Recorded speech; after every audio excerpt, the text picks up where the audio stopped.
আধুনিক এবং সহজতর ব্যাংকিং সেবা প্রদানের লক্ষ্যে মার্কেন্টাইল ব্যাংকের ৪৭তম ফুলতলা উপশাখা উদ্বোধন করা হয়েছে।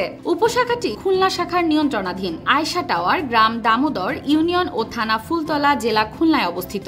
মার্কেন্টাইল ব্যাংকের ব্যবস্থাপনা পরিচালক চলতি দায়িত্বপ্রাপ্ত মোহাম্মদ জাকির হোসেন প্রধান অতিথি হিসেবে প্রধান কার্যালয় থেকে ভার্চুয়ালি উপশাখাটির উদ্বোধন করেন। উদ্বোধনী অনুষ্ঠানে উপস্থিত ছিলেন ব্যাংকের উপব্যবস্থাপনা পরিচালক বৃন্দ শামীম আহমেদ এবং ডক্টর মোহাম্মদ জাহিদ হোসেন এবং CFO doctor Tapas Chandra Pal, Phultala press ক্লাবের সভাপতি এস.এম. মুস্তাফিজুর রহমান ও বিশিষ্ট ব্যবসায়ী মোহাম্মদ লুৎফুর রহমান লেনিন। এছাড়াও অনুষ্ঠানে উপস্থিত ছিলেন এসিভিপি বৃন্দ শাহ মোহাম্মদ সোহেল খুরশিদ, মোহাম্মদ ইকবাল রেজওয়ান ও মোহাম্মদ আব্দুল হালিম, কোম্পানি সেক্রেটারি মোহাম্মদ রেজাউল করিম এবং মানব সম্পদ বিভাগের প্রধান ভাইস প্রেসিডেন্ট মোহাম্মদ সালাউদ্দিন খান। ফুলতলা উপশাখায় উপস্থিত ছিলেন খুলনা শাখার প্রধান এবং vice president Mohammad Abdul Matin, offshore banking বিভাগের প্রধান এবং ব্রাঞ্চেস বিভাগের প্রধান চলতি দায়িত্বপ্রাপ্ত মোহাম্মদ ফারুক হোসেন, ফুলতলা উপশাখার ইনচার্জ মোহাম্মদ রফিকুল ইসলাম সহ বিপুল সংখ্যক অতিথি এবং গ্রাহক বৃন্দ। আমরা খুলনা অঞ্চলে ফুলতলায় আমাদের ৪৭তম উপশাখা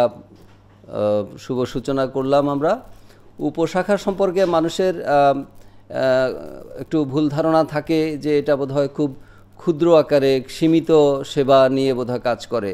আসলে তা নয়।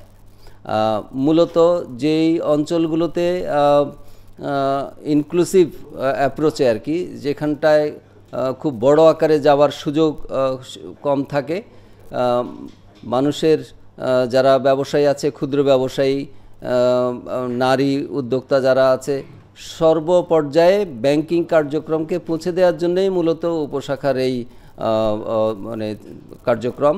যখন একটা ব্যাংক কোনো একটা এলাকায় কার্যক্রম শুরু করে, সেই এলাকায় কি হয়, সেখানকার যে অর্থনৈতিক জীবনযাপন মানুষের, তার উন্নতি ঘটে, নতুন নতুন উদ্যোক্তা তৈরি হয়, যারা নিজের ভবিষ্যৎকে নিজেই তৈরি করে নিতে পারে এবং সামগ্রিকভাবে সেটা দেশের অর্থনৈতিক উন্নয়নে ভূমিকা পালন করে।